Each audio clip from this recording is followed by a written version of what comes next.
Hi, friends and neighbors, I'm back again. Tonight we're going to prepare some brisket for smoking tomorrow. I've got some friends and family members here tomorrow. Brisket, or beef in general, as you know, is very expensive right now. And a brisket that I normally would get a whole brisket would fill this entire pan here. It has actually two pieces to it. One piece is called the point, which is the thicker, more fatty piece. And then the other piece is called the flat, which is what I have here. So what I've been doing is when I go to the grocery store and they have a flat by itself on sale, I'll go ahead and buy it and throw it in the freezer. So I ended up with two flats. They're 3 pounds each, so that's 6 pounds of brisket for, and we can have 6 people, so a pound a piece. So that's way more than enough.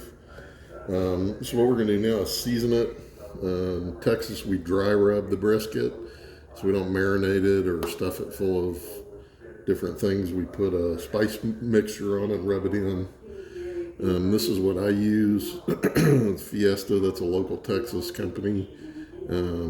It's basically paprika, salt, pepper. What else do we got in here? A little bit of sugar, garlic and onion powder, and that's pretty much it. So you can make it yourself, but this stuff has been, I think the first time I bought it is because it was the cheapest rub that you could buy that was already made up. I think this is like $2 for this. It would actually cost me more to make this with my own spices. So, and it comes in a little jar, has a shaker lid on it, which makes it easy to put on. So that's what we're going to do. So you just want to generously cover the briskets all over. We'll flip them in a second with the rub. You can see the peppercorns in there.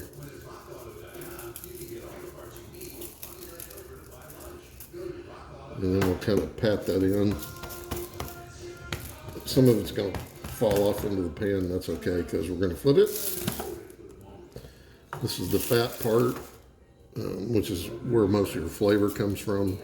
That's why you cook brisket low and slow. It actually melts this fat into the meat along with the spices that you put on it.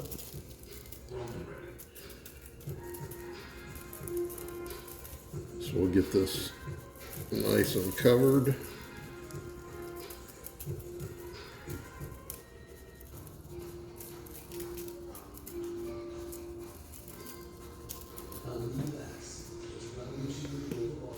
Pat it in.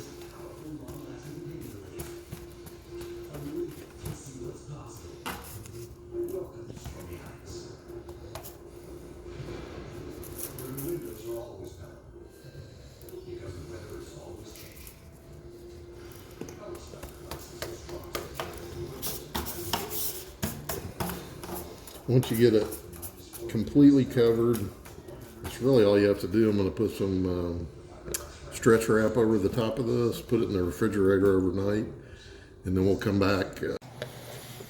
Good morning, guys. It is about 5:30 in the morning. I'm out on my deck. We're going to start the smoker so we can put the brisket on. So right now she's off. We'll turn the power on. We'll set the temperature.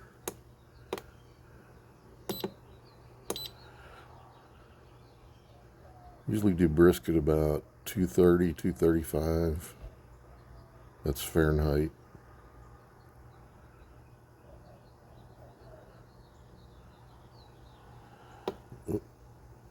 Back up. Okay, and we got our temp set.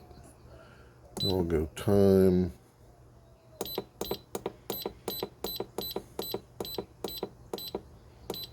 $11. And now it's on. So this is a master built electric smoker with a digital control, and I've added a smoke box, like an automatic chip feeder. So we're going to turn that on too. So that's going to start.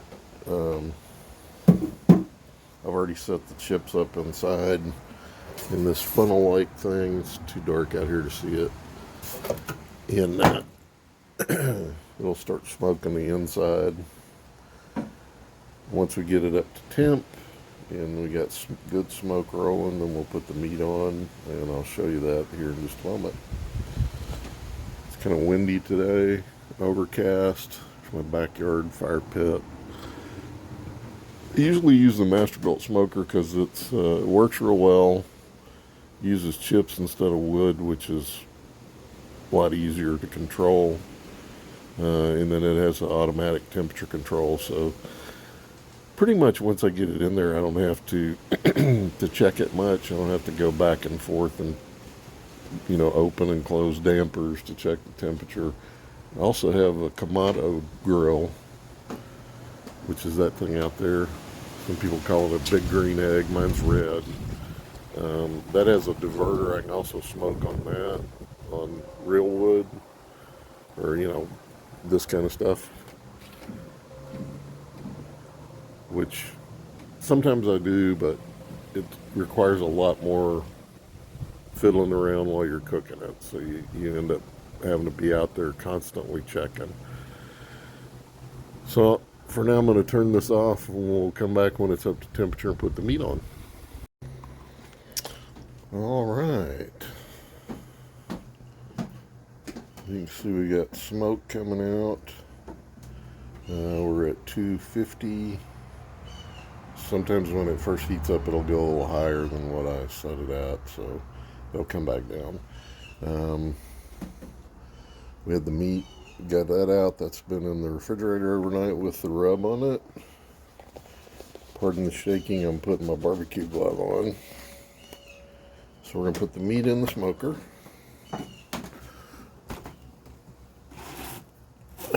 Careful not to dump it out on the floor. So we got lots of smoke. This is what you want.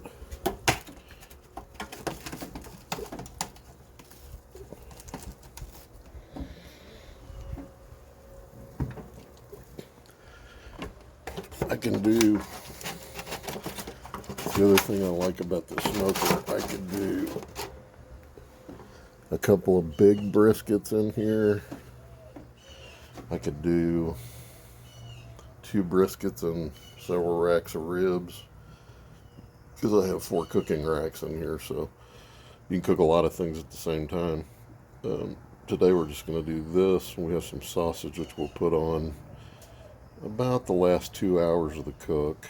So we'll have double smoked sausage and brisket.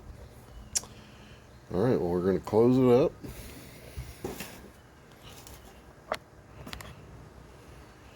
And we'll come back to it when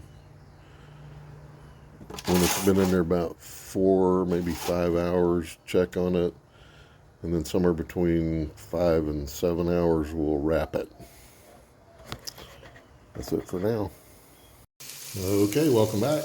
And now we are going to cook our accompanying dish to the brisket, which is, I'm told now, called Texas country potatoes. My mom made this all growing up, and I'd never had a name. It's just red potatoes and green beans cooked initially in bacon grease with either a mix of water and chicken broth or just straight chicken broth and onions. So we are at the cooking the bacon stage right now to render out some fat. And as soon as we get that done, we'll be putting in onions to sweat. And then we'll put the rest of it together and let it sit while we're waiting for the brisket to finish. Be right back. Okay, so we've got our bacon grease rendered out. What we have here is about a half a large onion and, I don't know, probably 2 cups of the red potatoes. First we're going to put the onion in and sweat it.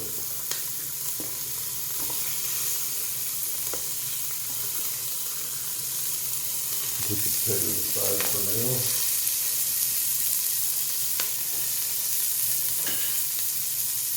We'll give them a stir.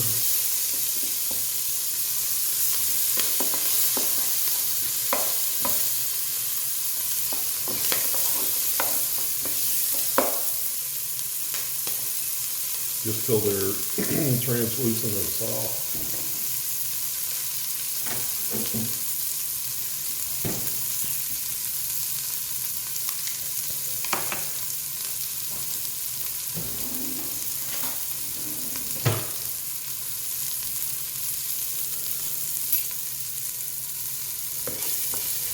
Break them up a little bit.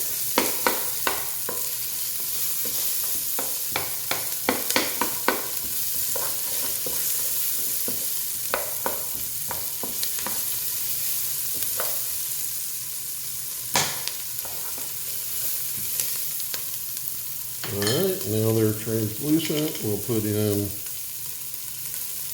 a little less than a tablespoon of garlic. I'm sorry, a little less than a teaspoon of garlic. Stir it around briefly. We will add our potatoes.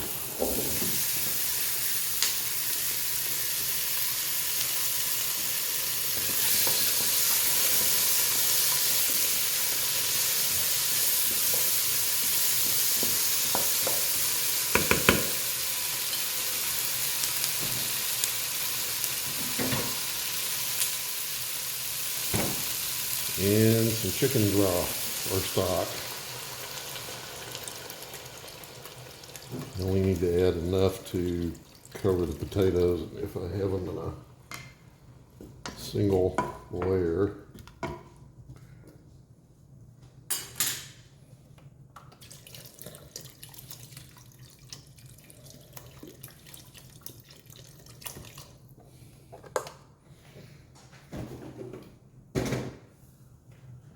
We'll let that come up to a boil.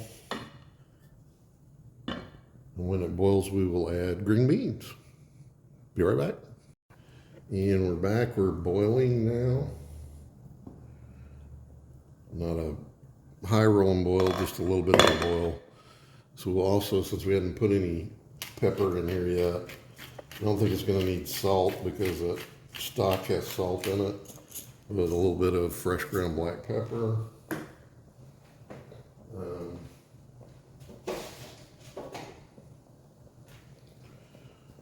Our green beans, those are cut. You can use frozen green beans. You can use canned green beans. If you do, please wash them. They'll be littered with salt. Or fresh green beans. And any of those will work. And when I put the green beans in, I'm no longer, the stock's not covering it anymore. So I'm going to add some water.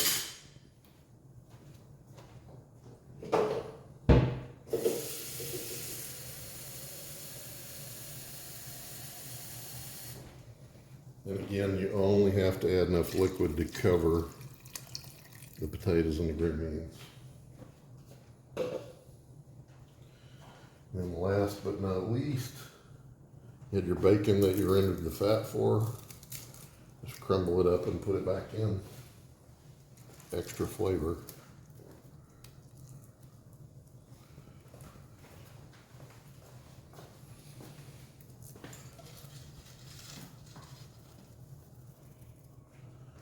Give it a stir again.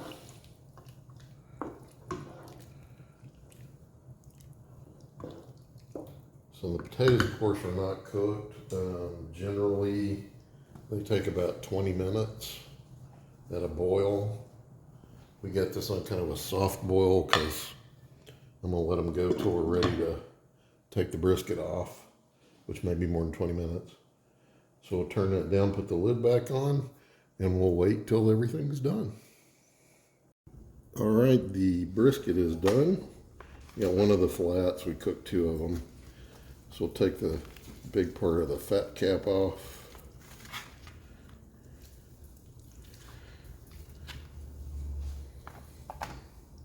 And we'll start slicing her up.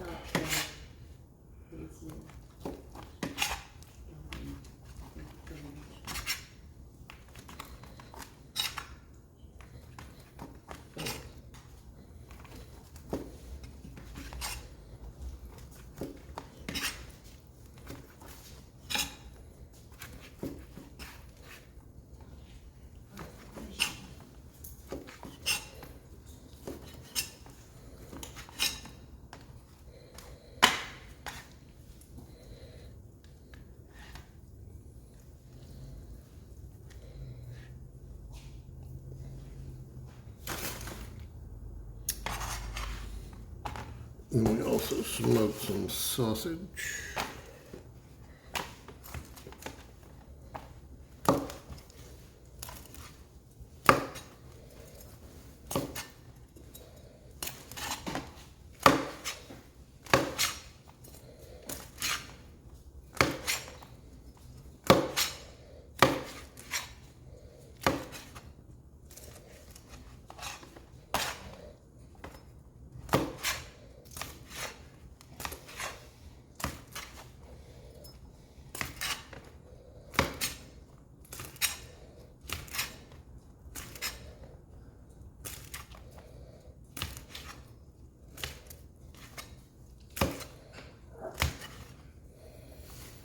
All right. We'll be right back.